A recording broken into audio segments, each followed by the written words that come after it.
இப்போ மருத்துவர்கள்லாம் வந்து சரியான நேரத்துல பணிக்கு வர்றதுக்காக இந்த பயோமெட்ரிக் வருகை பதிவேடு வந்து ம், நடைமுறைப்படுத்த வந்து இந்த ம். மருத்துவ கல்வி இயக்குனரகம் வந்து தீவிரம் காட்டுறதா சொல்லப்படுது. இதனால ம். மருத்துவர்களுக்கு ஏதாவது பிரச்சனையாமா? ஏன்னா நம்ம வழக்கு மருத்துவர்களுக்கு தொடுக்கப்பட்டிருக்கிறதா சொல்லப்படுது. ஆமா. ஆ. அதுக்கு என்ன காரணம்னு நான் சொல்ல வரேன். ஆக்சுவலா வந்து இது நேஷனல் மெடிக்கல் கமிஷன் வந்து Aadhaar based biometric attendance system அப்படின்னு சொல்லி ஒண்ணு கொண்டு வராங்க. ம். அது வந்து எதுக்காகன்னா, பல தனியார் மருத்துவமனைகளிலும், சில அரசு மருத்துவக் கல்லூரிகளிலும் கூட ஒரே டீச்சரே இங்க இந்த ஊர்லயும் வேலை செய்யற மாரி இருப்பாங்க, அந்த ஊர்லயும் வேலை செய்யற மாரி இந்த கோஸ்ட் ப்ரொஃபஸர்னு சொல்லுவாங்க.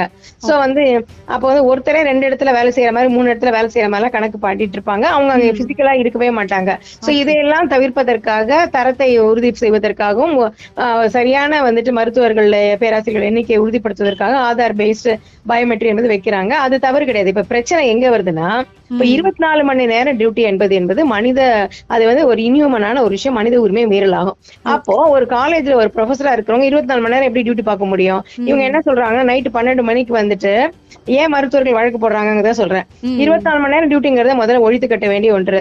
அது வந்து ரொம்ப ஹைலி மனசு, உடம்பு எல்லாமே ஸ்ட்ராங்கா இருந்தா மட்டும்தான், சுறுசுறுப்பா இருந்தா மட்டும்தான் இந்த ப்ரொஃபஷன்ல வந்து டெசிஷன் மேக்கிங் எல்லாம் ரொம்ப இம்பார்ட்டன்டா இருக்கும். கண்டிப்பா. ஆ. எந்த நம்ம எவ்வளவு பெரியவங்களா இருந்தாலும் 10-12 மணி நேரத்துக்கு மேல போக ஆரம்பிக்கும் டயர்ட் ஆயிடுவாங்க. ம். அவங்களுக்கு வந்து டாய்லெட் போறது டைம் இருக்காது, ரெஸ்ட் எடுக்க ம். டைம் இருக்காது.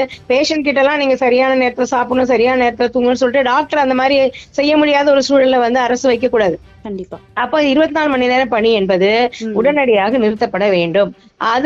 அந்த மாதிரி இப்ப 8 மணி நேரம் டியூட்டினா உள்ள வரும்போது போகும்போது விரல வச்சுட்டு போயிட்டே இருப்பாங்க.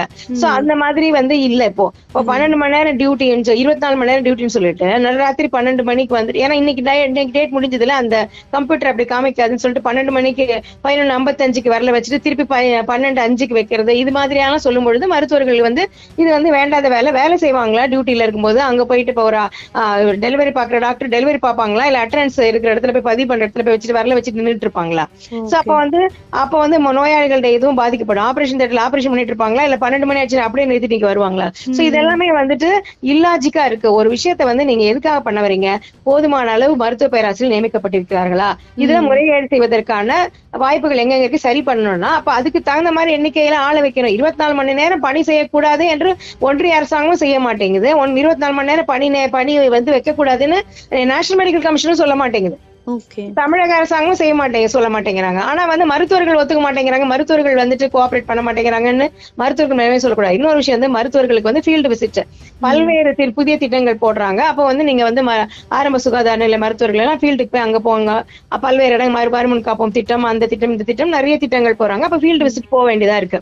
ம். அதுக்கப்புறம் என்ன அப்படின்னா, கோர்ட் டியூட்டி போடுவாங்க அவங்களுக்கு. ஏதாவது பேஷண்ட் இப்போ இதெல்லாம் பண்றாங்களே, போஸ்ட்மார்ட்டம் எல்லாம் பண்றாங்க இல்லையா? சோ ஆமா. அதுக்கு வந்து சொல்லணும். சோ இந்த மாதிரி வந்து அதுக்கப்புறம் கலெக்டர் மீட்டிங், அந்த மீட்டிங், இந்த மீட்டிங் என்று பல்வேறு மீட்டிங் இருக்குது. அப்ப என்ன பண்ணணும்? இப்ப இந்த ம். மாதிரி பிரச்சனை எல்லாம் வரக்கூடாது அப்படின்னா, அதிக எண்ணிக்கையில மருத்துவர்கள் நியமிக்கணும். மருத்துவர்களுக்கு 24 மணி நேரம் பணி, 36 மணி நேரம் பணி என்பது உடனடியாக நிறுத்தப்பட வேண்டும். 8 ம். மணி நேர வேலை தான் இருக்கணும். அப்ப ஒரு ஆள் 24 மணி நேரம் டியூட்டி பாக்குறாங்கன்னா, அந்த 3 பேர் 8 மணி நேரம் பண்ணா 3 ஆள் அங்க தேவைப்படும். இப்ப 3 ஆளை போடணும். அதுக்கப்புறம் இன்னொரு விஷயம் என்னன்னா, அட்மினிஸ்ட்ரேட்டிவ் ஒர்க், ஒரு டாக்டர் வந்து பேஷண்ட் பாக்குற வேலை பார்க்கும் பொழுது அவங்களுக்கு வந்து இந்த நிர்வாக வேலை வந்து கொடுக்கும் பொழுது அந்த பேஷண்ட் பாக்குற வேலை பாதிக்கப்படுது. அப்ப நிர்வாக ரீதியான வேலைகள் அதிகமா இருக்குன்னா அதுக்குன்னு ஒரு டாக்டர் போடுறதுதான் சரியா இருக்க முடியும். இப்போ ஓகே. ஒரு டாக்டர் ரிப்போர்ட் ரெடி பண்ணிட்டு இருந்தாங்கன்னா பேஷண்ட் பாப்பாங்களா, ரிப்போர்ட் ரெடி பண்ணிட்டு இருப்பாங்க, டைப் அடிச்சிட்டு இருப்பாங்களா?